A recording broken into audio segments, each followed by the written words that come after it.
Praise the lord. Good morning. మన ప్రభువును రక్షకుడైన యేసుక్రీస్తు పరిశుద్ధ నామంలో యేసుతో అనుదినము అని ఈ పరిచర్య ద్వారా ప్రతిదినము దేవుని యొక్క శ్రేష్టమైన వాక్యాన్ని వింటున్న మీ అందరికీ నా హృదయపూర్వక శుభములు. నా ప్రియ సహోదరి సహోదరుడా, చిన్న ప్రార్థన చేసుకుని మనం తల ఉంచినట్లయితే. మహాగణుడ, పరిశుద్ధుడ, కృపగల తండ్రి, ఈ రోజు నేను ప్రభు నీ కుమారులుగా నీ కుమార్తెలుగా నీ వాక్యాన్ని మేము ధ్యానించుకోబోతుండగా ప్రభు మీరే మాతో మాట్లాడి పరిశుద్ధాత్మదేవ మమ్మలను నాయన ప్రభు నీ దయగల హస్తాలతో మీరే తాకి నాయన ప్రభా ఎటువంటి చెడు మాలో లేకుండా నాయన ప్రభా నీ సన్మార్గంలో నడిపించే భాగ్యాన్ని మీరే మాకు అనుగ్రహించండి అయ్యా.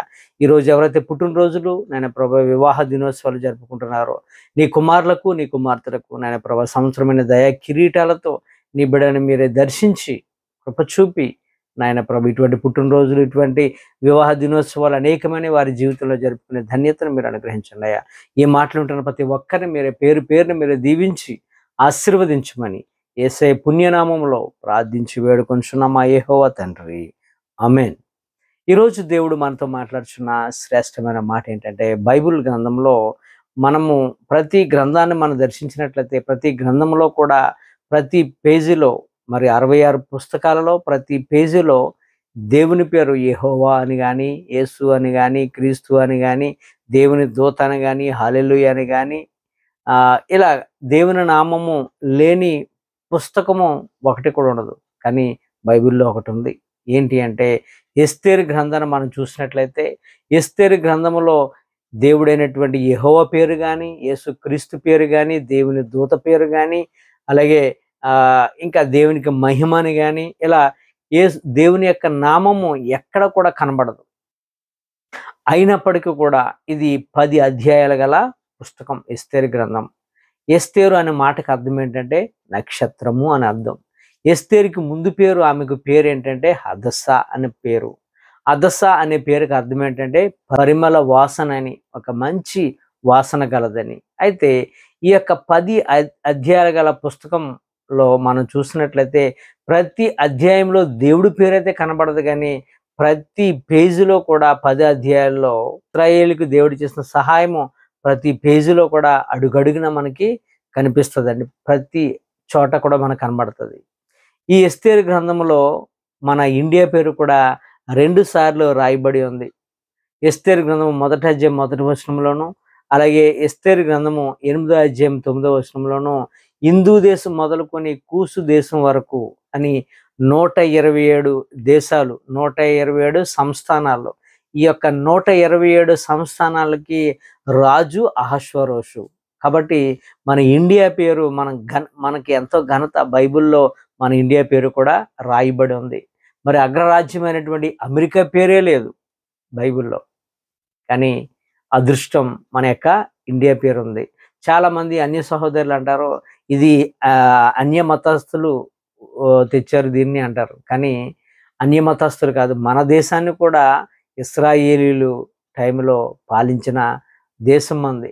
ఈ యొక్క 127 దేశాలలో మన దేశము కూడా, మన ఇండియా హిందూ దేశం అంటే ఇండియా కూడా ఉందనే సత్యాన్ని ఈరోజు మనం తెలుసుకోగలం నా ప్రియ సహోదరి సహోదరుడా. కాబట్టి ఈ యొక్క ఎస్తేరు గ్రంథములో మరి ముఖ్యంగా 5 పాత్రలు మనకు కనబడతాయి.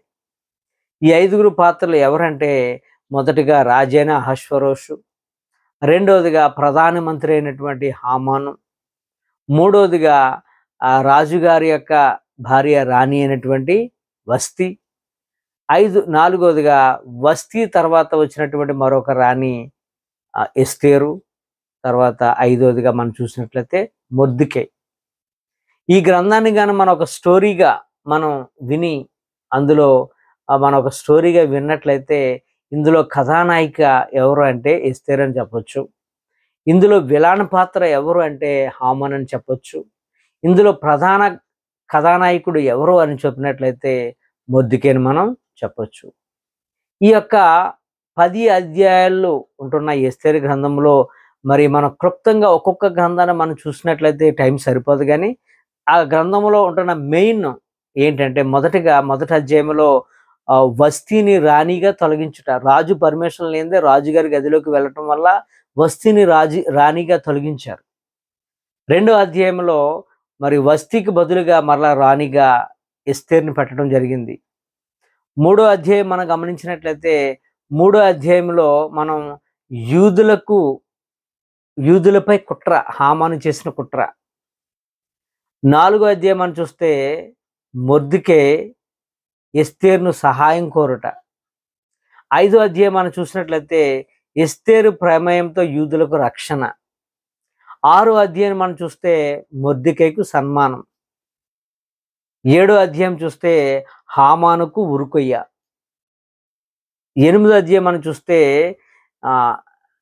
శాసనము మార్చబడుట, అంటే యూదులను చంపేయండి అనే శాసనాన్ని దేవుడు వారు ఉపవాస ప్రార్థన చేయగా యూదులకు వ్యతిరేకులను చంపేయండి అనే యొక్క జీవో రిలీజ్ అవటం ఈ యొక్క 8వ అధ్యాయంలో మనం చూడవచ్చు. 9వ అధ్యాయం మనం చూసినట్లయితే యూదులకు గొప్ప విజయము. 10వ అధ్యాయం మనం చూసినట్లయితే గేట్ మ్యాన్ అయినటువంటి మొర్దెకైకు ప్రధానమంత్రిగా పదవీ ఘనత. ఈ 10 అధ్యాయాల్లో ఈ యొక్క విషయాలు మనకి కనబడతాయి. మరి ముఖ్యంగా ఈ యొక్క ఎస్తేరు గ్రంథం అంతటిలో నీతి ఏంటి అని మనం గమనించినట్లయితే నా ప్రియ సహోదరి సహోదరుడా, మనం అనుకుంటాం బలమే న్యాయము అనుకుంటాం. కాదు, బలమే న్యాయం కాదు. నీతి న్యాయములు ఉన్న చోట దేవుని కృప హెచ్చుగా ఉంటుంది, అక్కడ బలం ఉంటుంది.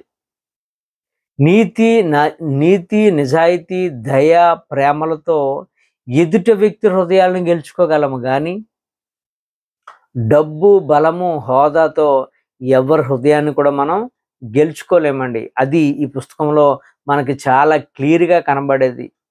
నీతి నిజాయితీగా ఉన్నారు కాబట్టి యూదులపై దేవుడు కరుణించాడు.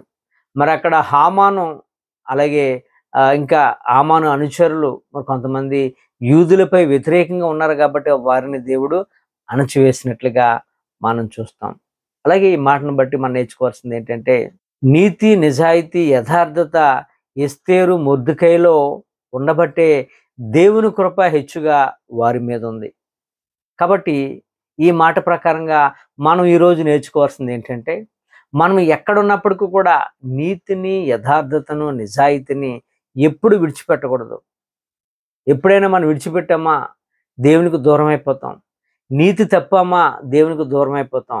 మరి అక్కడ బానిసలుగా ఉంటున్న దేశంలో ఎస్తేరు మొర్దెకై వాళ్ళు నీతిగా యథార్థంగా ఉండబట్టే దేవుడు అక్కడ వారిని అగ్రస్థానంలో నిలిపాడు. ఎస్తేరు ఒక అనాథ, ఎవరు లేనిది. మరి వారి యొక్క నీతి యథార్థతను బట్టి 127 దేశాలకి ఆమె రాణి అయింది. అహష్వేరోషు యొక్క హృదయాన్ని దేవుడే మార్చాడు, ఆమె పట్ల దయ కలిగించాడు. అది మాటలతో సాధ్యము కాదు.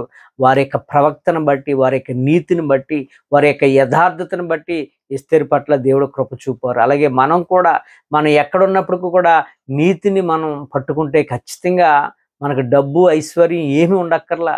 నీతిగా జీవిస్తే చాలు, ఆ నీతి మనల్ని ఉన్నత స్థితికి తీసుకొని వెళ్తుంది. నా ప్రియ సహోదరి సహోదరుడా, నీతి మనల్ని ఉన్నత స్థితిలోనికి తీసుకొని వెళ్తుంది. నీతి తప్పితే ఏమవుతుందంటే చంటి కుర్రోనికి కూడా మనం లోకువైపోతాం. దేవుడు హర్షించడు. ఏమి ఉన్నా ఏమి లేకపోయినప్పటికీ కూడా నీతిని ఎప్పుడు కూడా మనం విడిచిపెట్టకూడదు. ఆ నీతే మనల్ని దేవుని యొక్క రాజ్యానికి వారసులు చేస్తుంది. లోకంలో ఉంటున్న మనుషుల యొక్క హృదయాన్ని కూడా గెలుచుకునేలాగా చేస్తుంది. ఈ కొద్ది మాటలు దేవుడు మనందరి జీవితంలో నెరవేర్చి నీతిని వస్త్రంగా ధరించి నీతిగా జీవించే భాగ్యము ప్రభు మనందరికీ కలిగించి మనల్ని ఉన్నత స్థితిలో పెట్టును గాక. ఆమేన్. ఈ కొద్ది మాటలు దేవుడు ఆయన వినికిడిలో దీవించి మనందరిని ప్రభు నీతి మార్గములో నడిపించును గాక. ఆమేన్. God bless you.